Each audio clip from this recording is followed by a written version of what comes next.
One. In the criminal justice system, sexually based offenses are considered especially heinous. In New York City, the dedicated detectives who investigate these vicious felonies are members of an elite squad known as the Special Victims Unit. These are their stories.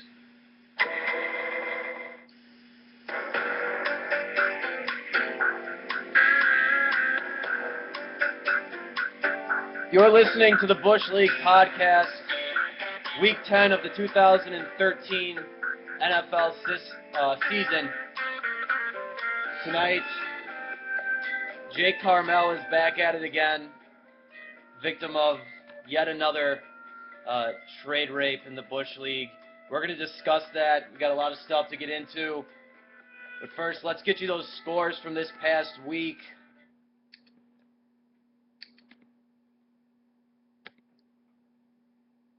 Jack Sheehan moves into first place with a win versus Dylan Spratt. Takes that 198 to 86. Jack moves to 7-2. Spratty falls to 4-1. PJ comes 5 points short of the Busch League single game scoring record and actually sets the record for the 12-team era of the Busch League. Wins a game versus Fitz, 156 to 98. PJ moves to 4-5 on the season. Fitz looking like he's on life support right now at 3-6. John Mancini drops one to Glennon Tulin. Tulin gets his third win in a row. Takes that one by a score of 129 to 112. Both those teams now at 4-5. Gropper takes a win versus last place Kevin Bales. 75 to 52. Bales now officially mathematically eliminated, and Gropper moves to 5-3-1 on the season.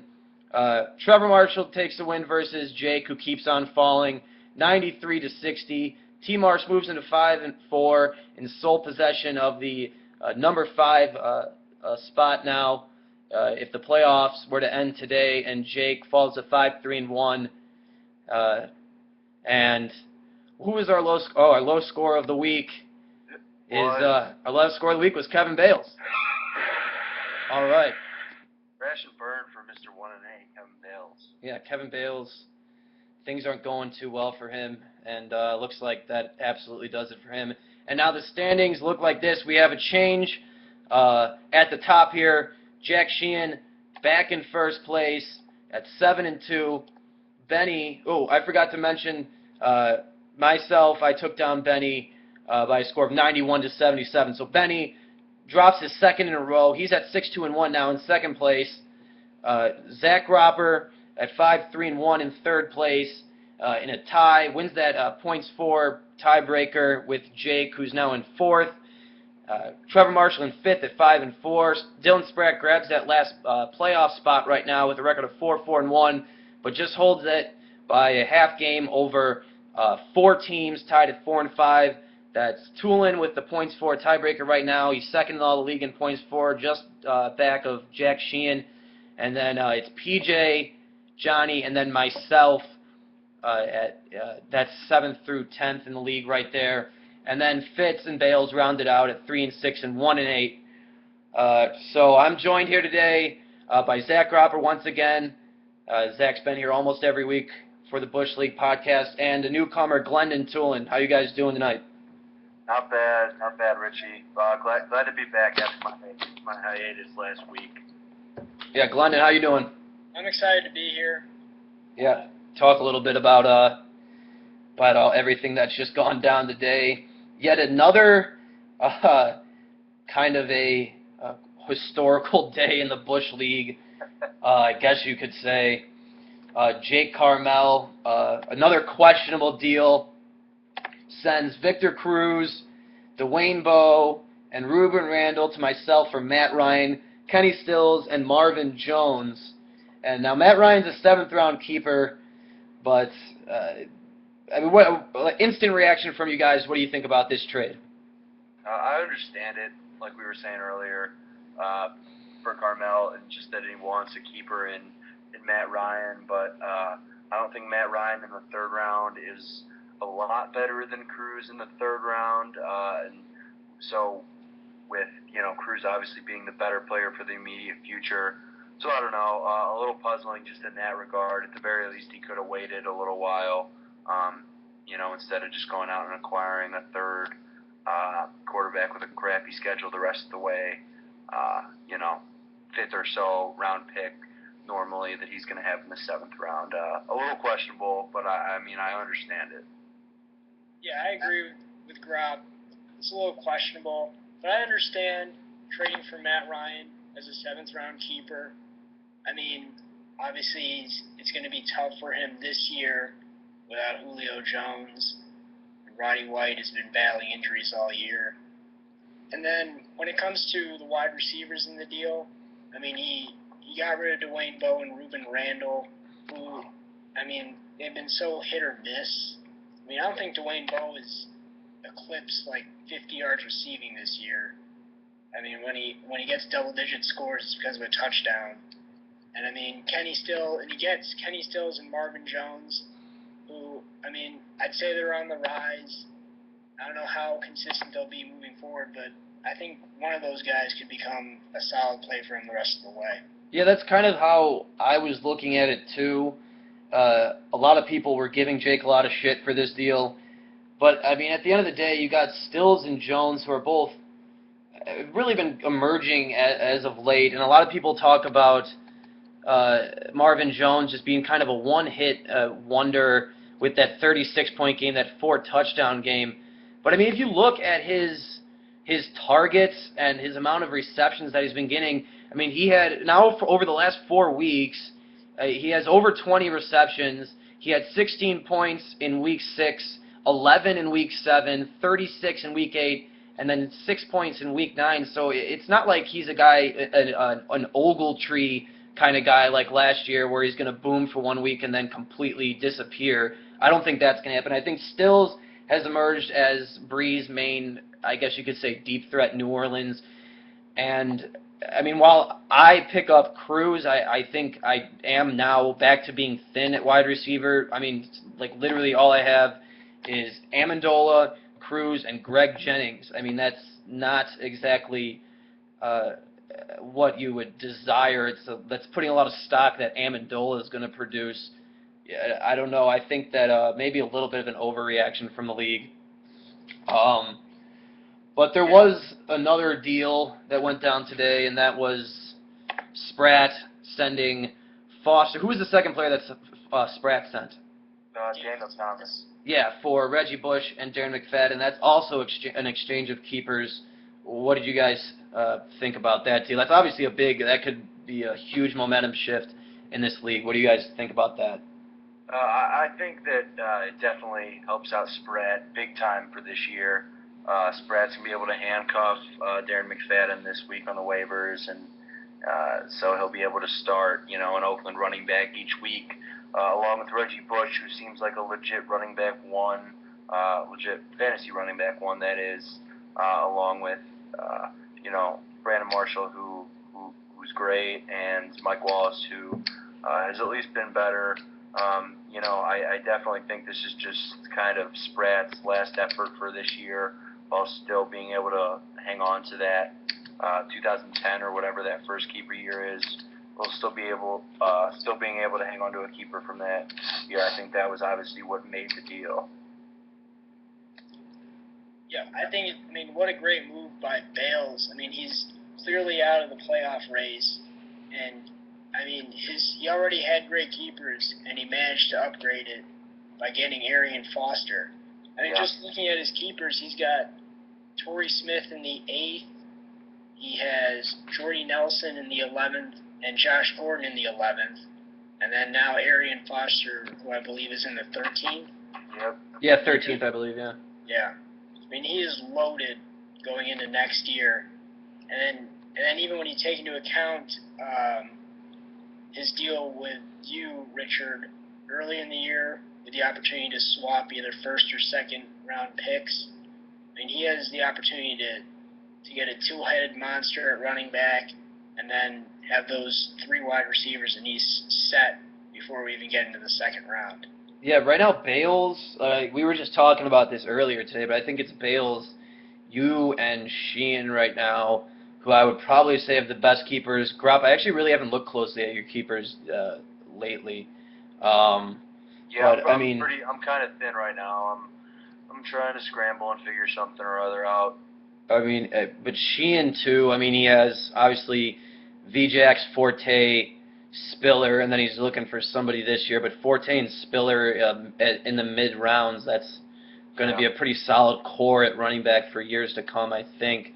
Yeah. I think to sum it up, I think that Bales, like Lennon said, already had phenomenal keepers, and I think, for next year at least, I think he'll probably have the best keepers, at least for that 1 year frame.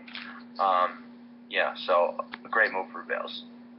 Yeah, and let's get to the tough shit moment of the week.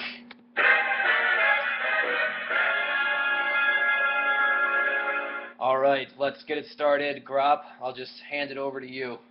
All right, I'll keep it short and sweet. My tough shit is going to Bales. Bales, I love you. Thank you for. Pretty sure you sent a text in the group today for the first time since like 2007. Thank you for letting us know that you are alive, and you didn't just die and give off your team to one of your buddies or something.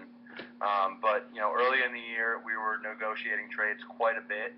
I remember you wanted Calvin Johnson. I wanted to kind of improve at a couple positions, and you had quite a bit of a thing that I like to call depth.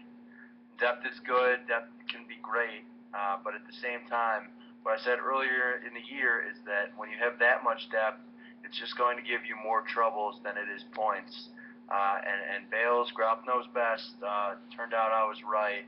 Gave you quite a bit of problems. Obviously, more injuries than you can expect, even in a worst case scenario, one might say. But nonetheless, can't be that stingy with your depth. You just kind of got to let go of it at some point, and obviously you didn't do that in time this year. Bales, tough shit. Yeah, Glendon, you got one? Yeah, my tough shit has to go out to Johnny Mancini. We started off the matchup on Thursday night by getting 21 points from Giovanni Bernard, and had me nervous. But then on Sunday, I come back and score 129 points in the week, and he still puts up 112, which is good for third most this week in scoring. But I hand him his fifth loss. Tough shit, Johnny. Yeah, tough shit, John. John's sitting there at 4-5 with a pretty big bunch there. Maybe that'll get sorted out in the weeks to come. This could be a pretty close race down the stretch. But my tough shit, I'm not going to beat up on Jake because that's pretty redundant at this point. I guess I'll go out to Benny. Drops his second in a row. After the early slate of games, me and Benny were tied, and he had 5 players left, and I had 2 players left. And the Seahawks absolutely lay an egg at home, nonetheless, versus Tampa Bay. Golden Tate, the Seahawks defense, and Marshawn Lynch only combined to put up 17 points combined, while Amendola and McCoy both go off for a combined 31. Benny, you're not in first place anymore. Tough shit. Glenn, you said something about being a little bit redundant with Carmel. I do agree to a certain extent, but to be honest, it seemed like I think Jack or PJ was going to be on this podcast. That was the plan for a while. Yeah. So I kind of want to give a shout out for one of them, because I can pretty much assure that their tough shit would go to Carmel. So Carmel, tough shit. Might be a little bit redundant, but I know the good men of the Busch League love a little bit of ripping on Jake and love us bringing that to you through the podcast. So once again, Carmel, free falling through space, tough shit. Yeah, Carmel. I guess. I remember after we ripped on Jake really hard after the first few podcasts, we were like, okay, we can't just keep doing this every week. But how are we gonna not keep talking about this if he just keeps kind of making moves and falling off? If you want all of these bad things in your life, just lay low. Just set your lineup, today before you go to bed, and just lay low. Check the score on next Tuesday, see what happens. Maybe you'll score more than 50 or something. We'll see. If Jake just honestly didn't if he just stopped managing his team, I guarantee, like, if he just hadn't touched his team over the last month, he'd probably only have 1 or 2 losses, I bet. Don't you think? If he just kept Peyton Manning and Vernon Davis and everyone? Yeah, I would agree. Yeah. But, Grop, let's talk about you for a second with your Aaron Rodgers situation. I mean, another stroke of bad luck for you. Aaron Rodgers goes down with a broken collarbone. His timetable's kind of unknown. Have you heard it? What's the last you heard on that? The last I've heard is that they got some new information today on Tuesday, as opposed to what they were getting on Monday night, during and after the Monday Night Football game when they fell to the Bears, and that they're just going to treat him on a week-to-week basis. It seemed like there was a lot of optimism in this last report, which was, I don't know, probably early Monday evening. We'll see. I'm not going to expect anything better than 2 or 3 weeks. I think that would be quite unrealistic, and I think frankly, just totally banking on less than 4 weeks would be kind of foolish. So that's the last I've heard. I'm obviously quite torn up about it, and actually a part of the deal, decision-making process when I made the trade with Spratt, for Newton for Rodgers amongst other guys. To be honest, I've gotten bitten by the injury bug. A big part of it was that I didn't foresee Aaron Rodgers getting hurt. I mean, he just doesn't get hurt. Has he been hurt in his NFL career? He had 1 concussion in Detroit in December and missed that start that Matt Flynn took in when they went to New England and lost that game. So 1 start, and now that's the only start a Packers quarterback has missed since 1992. Wow. Yeah, so I was pretty much banking on having him. His bye was in the past, a really easy schedule for the Packers, if I'm not mistaken. He goes down. That's huge for anybody. And obviously me, just going out and trading for him. Cam Newton looking pretty good, and me kind of banking on James Jones as being an elite flex play from here on out if Rodgers were in. It's probably no longer the case. Hopefully I get him back in a couple weeks and I can do all right. I made kind of a low-key deal not very long before we hopped on the podcast with Spratt, getting Lamar Miller for Darren Sproles, probably tossing him into my flex, and then I'll be getting a quarterback on waivers this week. I'm not gone yet. It hurts me. It hurts me big time. I can't deny any of this, but I'm in 3rd place. If I can find a way to squeak out a win here, squeak out a win there, then don't write me off quite yet. Yeah, you actually looking at your matchup this week, is that because is your low projection because you got guys coming in through trades? Yeah, I just don't have okay, yeah. roster set yet, Yeah, Rodgers going down. I love how you we're probably following that storyline for all day, checking in, seeing what the latest news is on Rodgers. Yeah, well, I took a couple breaks from monitoring the Rodgers situation today. I consisted of watching Netflix, and I definitely didn't have it on full screen just in case any alerts came through to any of my electronic devices on Rodgers. Just on the Packers homepage, hitting refresh over and over. Just all my sources on the ground, my sources in the air. I made sure that they were updating me, as soon as they could. Yeah. So 3 deals go down today, and this league that we're in just keeps moving along insanely. Fucking crazy! How crazy is it? And Grop, I'm now in your boat for the first time ever. I don't have a single. I have Justin Blackman that I drafted, and that's it. So my entire team's gone. Your entire team's gone. I know Glendon has some keepers, but everybody. I mean, we're over. We got to be nearing 60 trades now. I counted them all up, and I think before maybe this past week, and it was at 64 or something.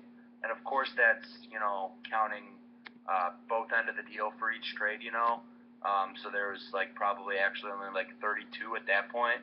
But I mean, probably 3, 4, 5 more have gone down since then. So we're mid-high 30s with a couple weeks left, where we know it's not going to slow down. So I don't know.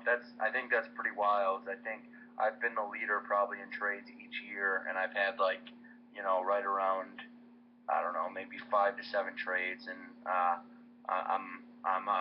got 18 right now, 19 by the end of the week. So you got 19 trades. Yeah. So wow. things are kind of heating up.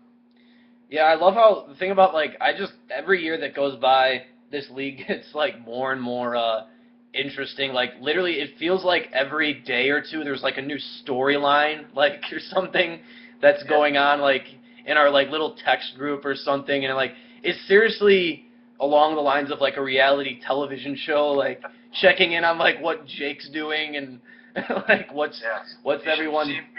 You should see me glued to the television on these Thursday and Monday night football games just because of how it's going to work out for somebody I'm competing against in the points for category or this or that. It's kind of ridiculous. Yeah, it's so intense at this point. On Sundays, I can't walk away from the laptop or the television, just going online, streaming games, going from game to game whenever somebody I have has the ball. I'm right there. I'm right there with you. Yeah. Even on Thursdays, it's busy. I think it was this Thursday, right, when there were so many trades going through that our commissioner was afraid to take a nap before that was that game. That was pretty good. That was pretty good. Was that last Thursday when that? Yeah. What? Yeah. Oh my God! Yeah. What was it like? We traded. There was huge trades all day long, and then it's 6:30, and Benny texts the group. He's like, "All right, I'm trying to take a nap. Do I have to put any more trades through, or can I sleep for 15 minutes?" Yeah, I mean we're pushing 4 trades a week. Yeah. It's crazy. Yeah, I don't know, I would love to see what is considered a really intense fantasy football league, along the lines of whatever you would say. I was reading Matt Berry, he had an article, his 5 craziest fantasy football stories, and honestly 3 out of 5 of them we could probably top easily. I haven't seen a league or heard of a league that has as much tradition and intensity as we have. Yeah, there's definitely a lot of great leagues out there. There certainly is. There's a lot of crazy stories out there, but on a day-to-day basis, I just cannot see how anything can get more extreme. Again, maybe there's a fantasy football league, with better financial resources than us 12 have right now. Excuse me. As college students, maybe I'm going to pull off something a little bit more lavish for the draft, or do something funnier after the season's over, or this or that. But on a day-to-day basis, just overall passion, intensity. I think those are a couple good words. I think it's got to be hard to top, right? Yeah, I mean absolutely, and you got to think we're only right now just getting to finishing up college. We're 21, 22 years old. And we're already playing. I mean, we're playing for, there's $1,200 in the pot right now, and it's going to be, and I mean, where's that number going to be in 10 years? And what, other things are we going to be doing? What's the draft going to be like? And I'm looking forward to, everybody's talking about doing this post-season, after the championship over winter break, we all get together and give out awards like Manager of the Year and everything. I'm looking forward to that. Yeah. I mean, this whole league is it's kind of an awesome part of my life, I have to say. Yeah, that could be the beginning of a great tradition. Yeah. It's last part of this conversation before we move on. My roommate and I are sitting in our basement watching football on Sunday afternoon, as we are every Sunday, in a bit of an altered state of mind, and we kind of just looked at each other and just totally agreed that. We said, how ridiculous is it to say that fantasy football is the most important thing in our lives? And we agreed. But at this given time, any single thing. Hey, we love, we love our friends, we love our families. Don't get me wrong. But at any one given time, with the amount of energy and effort, and how much we care about any one thing, I mean, hey, fantasy football is up there.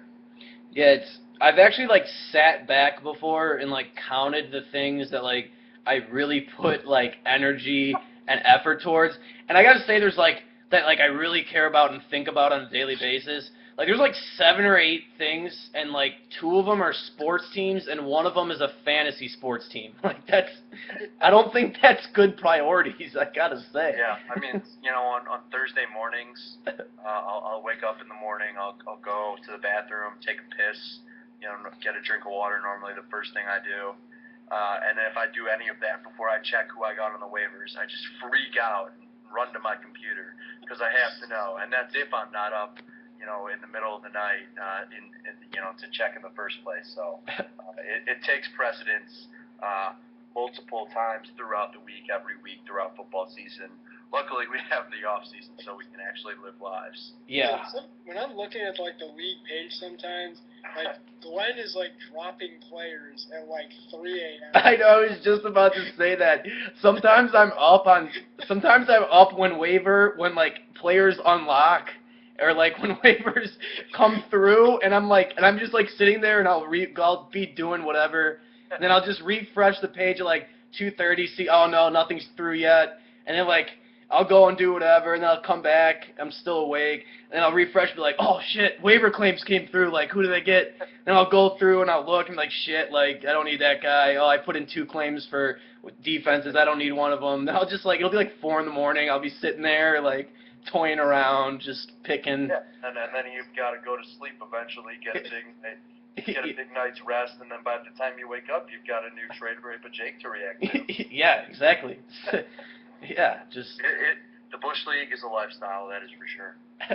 Yeah, absolutely. It's becoming definitely a lifestyle. And all right, let's kind of swing things back on track here. Now there's kind of been a little bit of a shift of the gears in this league. I mean, absolutely over the past few weeks. Jack now takes over sole possession of first place. Benny has lost 2 in a row. Grob, you lost Aaron Rodgers. I mean, you're still sitting pretty in 3rd place. Tulin has been an absolute monster over the past 3 weeks. Finally, the wheels are churning. They're in motion there. Only a half game back of a playoff spot now. I mean, what do you kind of see unfolding? Who do you think is like real contenders right now? Who do you think are pretenders? What do you see really down the stretch happening here? Yeah, well, I was talking to Glennon about this earlier a little bit. To be honest, sometimes at this point in the season you can kind of look at the standings and know who's going to make the playoffs. But at this point, we have no idea. I mean, we have no idea who's going to make the playoffs. It looks like Jack has a good track, considering he just has a really good team that seems to be playing well. Looks like he has a good track to the number 1 seed. But, I mean, besides that, nothing is too clear. Glennon picking up steam at 4 and 5. I mean, I don't think anybody would be picking against him to make the playoffs at this point. PJ looking like he has a really strong team. If Glennon beats him, because of PJ's buys, I expect Glennon to win. If he picks up his 6th loss, can he still make the playoffs? I don't know.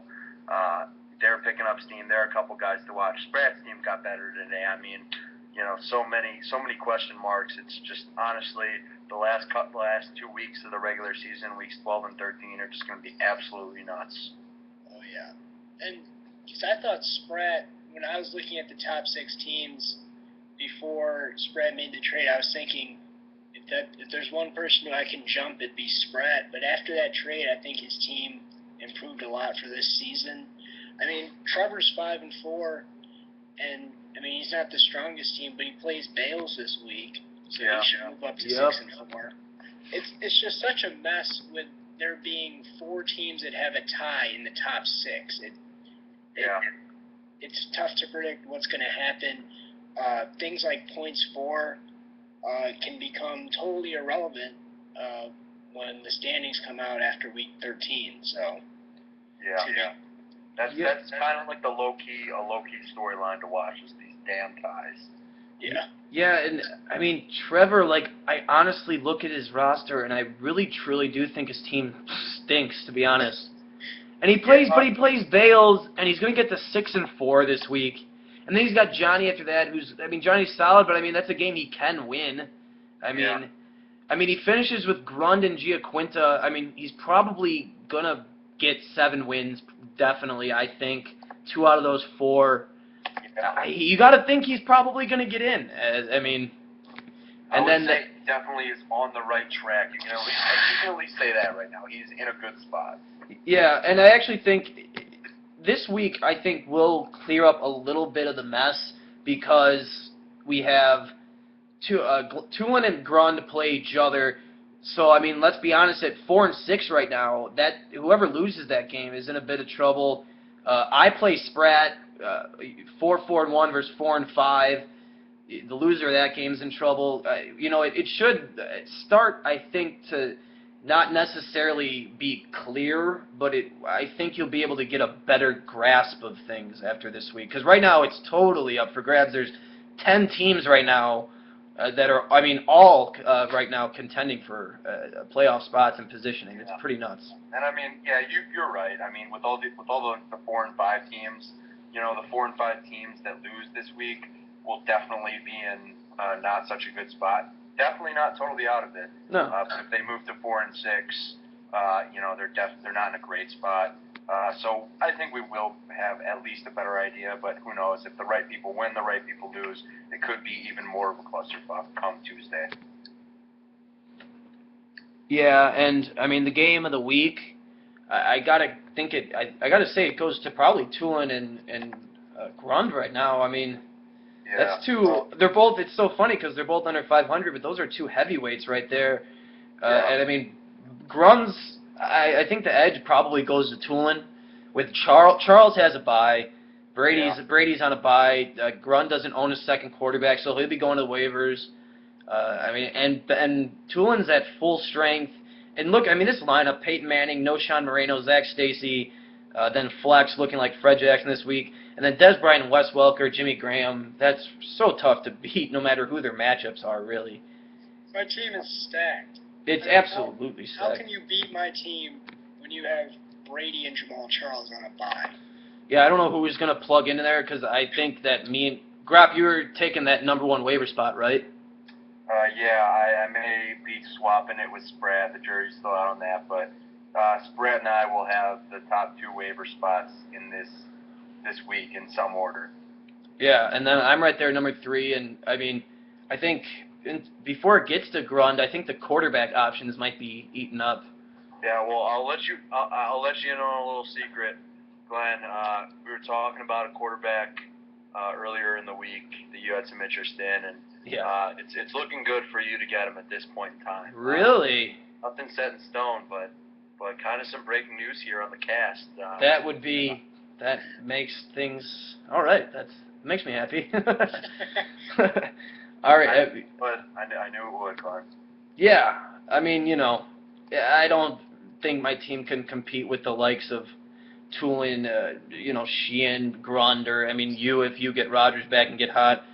But who knows? It's fantasy football, and maybe Amendola stays healthy, and maybe who knows what happens. That's what it comes down to, and like last year, PJ definitely did not have the best team, and he won it all, and he beat some really goods en route to doing it. And I'm not trying to take away from him because, to be honest, he did make some really good decisions that won the championship. Russell Wilson, for example, but anything could happen. Yeah, and I mean, Sheehan. What happened in that? That was the Seahawks-Niners. It was a Sunday night game, December, Christmas, the night before Christmas Eve. It was Vernon Davis got hit on that nasty hit from I can't even remember which one it was. One of the Seahawks defensive backs. Yeah, I think it wasn't Sherman. It was yeah. No, it was I forget. It was I just can't think of the name. It'll come to me. And Chancellor Thomas. Yeah, it was Chancellor, I think. And yeah, he got hit, so he was out for the game. So if I'm not mistaken, all Jack needed. And that was in like the first or second quarter. All Jack needed was this 49ers defense to end up, I think, with 0 points, if I'm not mistaken. Yeah. And I think they got -4. So he lost by like 4, I think, or something ridiculous like that. So moral of the story is that anything can happen. Jack's had 2 very painful postseason tragedies. Yeah. He loses that. Did you guys see the text? Oh, go ahead. Yeah, but Yeah, go ahead about Jack. Jack has not had good luck. No, yeah, I was just going to go back to that '09 season when there was, like, it came down to that Sunday night, or no, it came down to the Monday night game in Week 14 with 4 teams vying for 2 playoff spots, and Brandon Marshall, he needed Marshall to get 1 point to assure him a playoff spot, and Brandon Marshall, for the Dolphins at the time, catches 1 ball for 9 yards. Yeah. And he ties, and then he misses on a tiebreaker for points 4. Like, it doesn't get worse than that. Yeah. Well, It does not. But I mean, hey, it seems like something crazier's happen every single year. So who knows? So what were you saying though about? Yeah. So no, I was just wondering if you guys saw that text I sent to the group earlier this afternoon when you brought up the high scoring thing with you and PJ. PJ just missing that this week. And that you said it against me in the semifinals in 2009, I think it was, or whatever year that was, a few years ago, with 161 or something, 162. Yeah, 161, yeah. Yeah, and so I remembered that last year PJ had scored 142, I think, against me. So in the two, I've made the semifinals every year of the 5 years of the Busch League, and the 2 of the 5 times that I lost in the semifinals, I had a combined over 300 points scored against me. Jeez. And I wasn't that close to winning, so I'm not saying I should have won. I just thought that was a ridiculous stat. Yeah, that is pretty ridiculous. It's also pretty, I mean, I didn't know you were in the semifinals all 5 years. That's pretty impressive, too. I don't go away, Glenn. But what were we just getting at? Have you seen the points against for me? Like, there's been 899 points against for me. I mean, teams are averaging almost 100 points a game against me. Yeah, that's absurd. Yeah, and then My past 2 games, I've handed out losses, and my opponents have scored 109 points and 112 points. yeah, I just pulled it up for the first time. I have by far the least points against scored me. I kind of knew that was coming. You have the least points against? Oh yeah, I have 701 scored against me. The next closest is Johnny with 742. Yeah, and if I'm not mistaken, a couple of my losses have come when I had good weeks, and my opponent just had better weeks, and then I kind of won at least 1 or 2 weeks where I had a decent week and just blew out a crappy opponent. But yeah, I mean that's obviously been huge for me. Yeah, and that's what I was going to elaborate on earlier. We might as well call it with PJ posting 156 in the 12-team era versus me posting 161 in the 10-team era. It's kind of like a Roger Maris, Babe Ruth thing, like dead ball era, like 154-game season, 162-game season. I did not think about that. Yeah, so it's kind of like, the dead ball era versus, it's kind of like we got 2 separate records here, almost. That's great. Things are going to be debated from Busch League records for centuries. Yes, so... Simpson ran for 2,000 yards in 14 games. Yeah, but I mean, hey, the record is the record.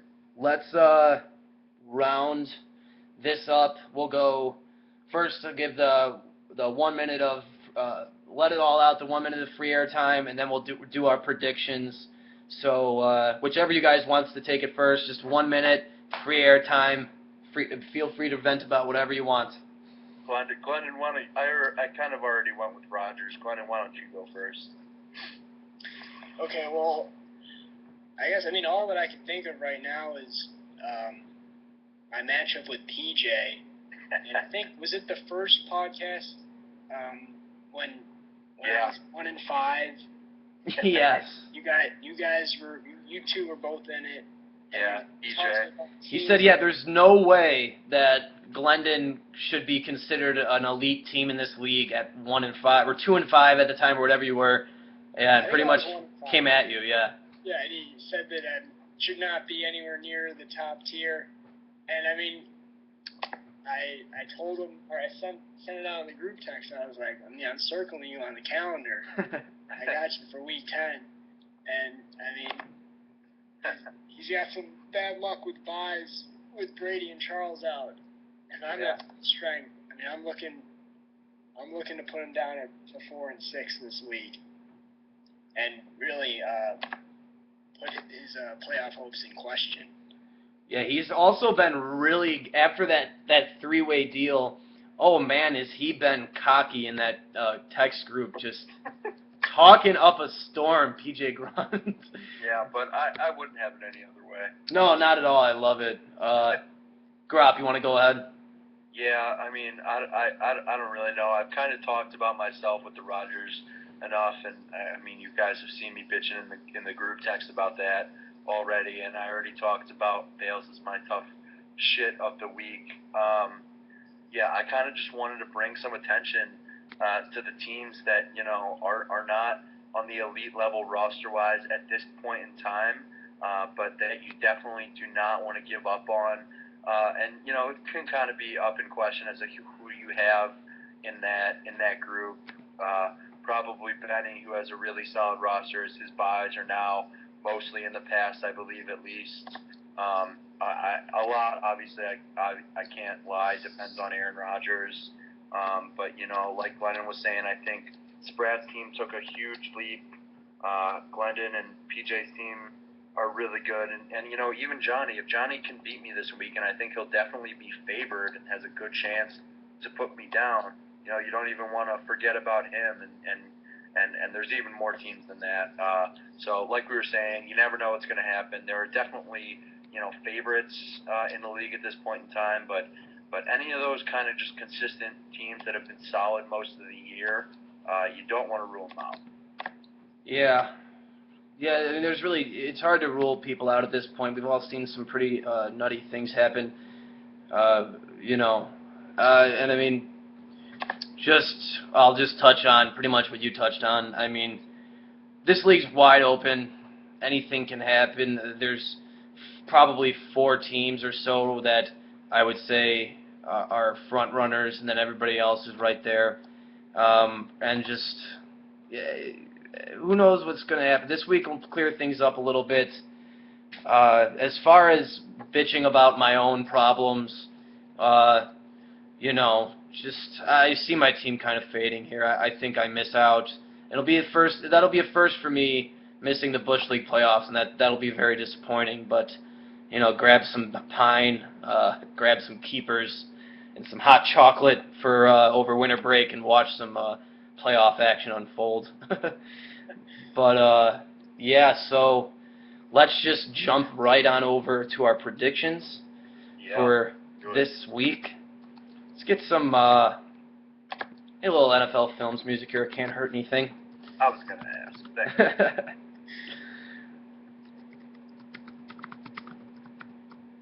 Dialing up the tube. Yeah, down now. I gotta the producer isn't it doesn't have things in line. All right, here we go. All right, Week 10 matchups for the Busch League, heading down the stretch run here. The 4-1 Dylan Spratt takes on 4-5 myself. Who you got? Go ahead, Brendan. Actually, Glenn, you didn't sound too confident about a minute ago, but I actually like you in this matchup. I actually think I win. Yeah, I'll clarify that. I think I win this week, but yeah, you got me. Chris Johnson and LaShawn McCoy, honestly, I think they could go off and give you like 35 to 40 this week. So, I mean, I'm picking you. Yeah, I don't feel great about either or. I'm going to go with you, Rich, actually, this week. Yeah, I think that looking at things, Spratt's team, I mean, Jordan Cameron on a bye. He's going to have to be rolling with Quarles, with Seneca Wallace at quarterback. Mike Wallace, hit or miss. I mean, you know, I got Johnson and McCoy with good matchups. I think I'm in pretty good shape for this week. We'll see where it heads. Yeah. But next up, Benny Giaquinta, victim of 2 straight losses, takes on Fitz, trying to get back on track. You'd think Benny'd be the favorite in this one. Who you got? I'm going to go with Benny in this one, mostly, you know, because of Fitz's buys. Let's see, he's got Ridley, Ivory, and Gronk on buys. Kind of disappointed that he doesn't have his team at full strength, just because it would have been interesting to see him duel it out, because frankly his team has gotten a lot better recently, kind of under the radar. I'm going to go with Benny, though. Yeah, I'm also with Benny. I mean, it's hard to overcome Gronk and Ridley on buys. I think Benny bounces back and snaps his 2-game losing streak. Yeah, so long to Fitz, I guess that would mean. Yeah. And now we have our first opportunity of the year in the Busch League. Jack Sheehan has a chance to lock down a playoff spot, one of the 6 spots in the Busch League playoffs, get his 8th win, secure his spot there, versus Jake Carmel. Do we smell an upset here? I personally can't see it. I got Jack. Who do you got? Well, I clicked on the link, the preview link, saying, you know what, Zach, let's go with an upset here. But I just can't bring myself to that. There is absolutely no way I can justify that, even in the slightest. Give me Sheehan. Yeah, Sheehan. Yeah, it doesn't even really need to be elaborated on much further. Yeah. Yeah, moving right on here. Mancini versus Grop, trying to stay afloat without Aaron Rodgers. Mancini's team looks decent. Man, let's look. I haven't looked at this matchup yet. I'm gonna take a glance at this. Man, I'm sorry, Gup. I think I got to go with Johnny here. Yeah, I'm going to go with Mancini, like I said. I think this could be a really close matchup. Just top to bottom, I trust Johnny's lineup a little more. And he has a lot of guys that can go off. So if like half of his players that could just snap, then he can always put up a big number. Yeah, I also got to go with Mancini. All right. I mean, his team is, it's basically at full strength. And with you not having Rodgers, I think that's a big difference. It's kind of a deal breaker, yeah. Yes, so far we're all in agreement, and I don't think that's going to change with our next one here. Trevor Marshall takes on Kevin Bales, who is seemingly playing for next season at this point, and yeah, I think Trevor takes this one. Bales is projected for 47 points right now. Gee whiz. If Arian Foster doesn't play, he does not have a running back other than Donald Brown, I think. Yeah, Brown. Maybe Brandon Jacobs. I mean, Donald Brown and Willis McGahee. Yeah, that's a lethal duo. Yeah, McGahee's averaging a stellar, like, just over that 2 yards per carry mark or something. Yeah, but I don't know. I mean, I think T. Marsh's team is kind of a week away of these players who have really been underwhelming and who have just found ways into the end zone. I think he's a week away from them not getting in the end zone, or really having a rough awakening. But this week, I just got to go with T. Marsh. Yep, we're all in agreement there too. But our Busch League game of the week, Glendon Tulin and PJ Grund, 2 of the nicest looking rosters here down the stretch run. But with the buys to Brady and Charles, I have to go with Tulin. Are we all going to hop on the Tulin boat here? Yeah, I mean, I've got to go with Tulin. To be honest, if both teams were at full strength, I mean, I would probably lean towards Tulin, but it would not be that clear. With the buys, definitely got to go with Glendon. Yeah, Tulin, you taking yourself here? Yeah, I'm looking forward to putting on a show. Yeah, yeah. This isn't even about winning. This is about how much you're going to win by. Just totally trying to demolish PJ here. Yeah, I think I'm like projected for 142 points, and I usually don't buy into projections, but yeah. I mean, I could see myself putting up 120, and that's going to be tough for PJ to beat without Charles and Brady. Yep. And Gostkowski. Yeah. Oh God. Yeah. His favorite player in all of football. Off topic, but do you guys think he'll keep? I was just gonna say that. That's hilarious. I mean, he may as well. He keeps them. Is he gonna keep him during his bye week? Jeez, that's hilarious. Of course he will. Yeah, I mean, I'm so sick. He has a problem with putting Gostkowski on his bench. He has 2 vacant bench spots right now. I am so sick of just when I think about that argument, it literally makes me angry. Like, I don't know why I care if somebody else drafts a kicker in the 10th round. Like, I should be happy, but there's just something inside of me that becomes angry I don't know why. I would get pissed, but then you just got to remember it technically helps everybody else. Yeah, exactly. I guess that's how I gotta think about it now, and not be such like an argumentative asshole. But that's gonna do it for this Week 10 edition of the Busch League podcast. Grop, Glendon, it was great. Oh my God, we touched 50 minutes with this one. All right, well, that's gonna do it, guys. Any last words here? Thanks for having us on, Glenn, and look forward to talking to you again soon. Yeah, definitely. Keep all the trade negotiations going. Yeah, I had a good time on my first show. Hopefully I'll be back before the season's over. Yeah. All right, guys. Well, we'll see you next week, Week 11. All right, everybody enjoy their football for the weekend.